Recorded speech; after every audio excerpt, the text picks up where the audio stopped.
আনন্দঘন পরিবেশে রবিবার ব্রিটেনের নর্দাম্পটনে উদযাপন করা হয়েছে পবিত্র ঈদ উল আজহা। নর্দাম্পটনের প্রায় সবগুলো মসজিদে একাধিক ঈদ জামাত অনুষ্ঠিত হয়েছে, তবে এবার রেসকোর্স পার্কে অনুষ্ঠিত হয়নি ঈদ জামাত। আরো বিস্তারিত এম এ ফাত্তাহ চৌধুরী ফয়সলের রিপোর্টে। মধ্যপ্রাচ্য ও ইউরোপের সাথে সঙ্গতি রেখেই রবিবার পবিত্র ঈদ উল আজহা উদযাপন করলেন ব্রিটেনের নর্থাম্পটনের মুসলমানগণ।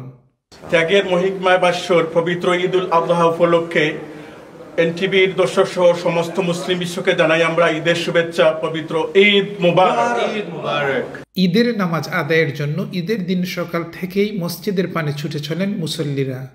নর্থাম্পটনের প্রায় সবগুলো মসজিদেই একাধিক ঈদ জামাত অনুষ্ঠিত হয়, তবে এবার রেসকোর্স পার্কে অনুষ্ঠিত হয়নি ঈদ জামাত। এদিকে ঈদের 3টি জামাত অনুষ্ঠিত হয় নর্দাম্পটন আল জামাতুল মুসলিমিন ও বাংলাদেশ মসজিদে। ঈদের প্রধান জামাত অনুষ্ঠিত হয় সকাল 8টায়। Allah has ordered in a dream. He saw a dream where he understood that Allah told him to sacrifice or to slaughter. একই মসজিদে দ্বিতীয় জামাত অনুষ্ঠিত হয় সকাল 9:30 ঈদের দিনের খুতবায় ইমামগণ ইব্রাহিম আলাইসাল্লাম ও ইসমাইল আলাইসাল্লামের স্মৃতি বিজড়িত কুরবানির ঘটনা তুলে ধরেন। Hazrat Ibrahim alayhi salatu wasalam, he was big friend of Allah subhanahu wa ta'ala. He was biggest prophet of Allah subhanahu wa ta'ala. Allah subhanahu wa ta'ala referred him as the father of nation of Muslims. শহরের সর্বশেষ ঈদ জামাত অনুষ্ঠিত হয় সকাল 10:30। প্রতিটি ঈদ জামাতে লুকে লুকারণ্য ছিল মসজিদ।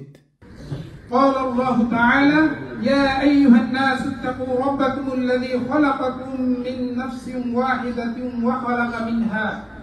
বিশ্বের অসহায় নির্যাতিত মুসলমানদের জন্য, বিশেষ করে ফিলিস্তিনের মুসলমানদের জন্য দোয়া করা হয়।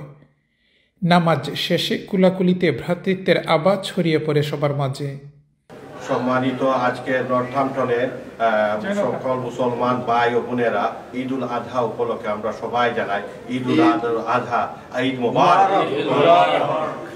আমি নর্থাম্পটন আল জামাত মুসলিম তাকি ভাই বোন যা আছেন দেশে বিদেশে সবরে ঈদের সালাম এবং ঈদ মোবারক। Wishing everyone a joyous and happy Eid. Eid Mubarak from everyone in Northampton. Eid মুবারক, ঈদ মুবারক। এদিকে নর্দাম্পটন শায়ারের করবিতেও যথাযোগ্য মর্যাদায় পালিত হয়েছে পবিত্র ঈদ উল আজহা। ঈদ মুবারক from Corby. ঈদ মুবারক।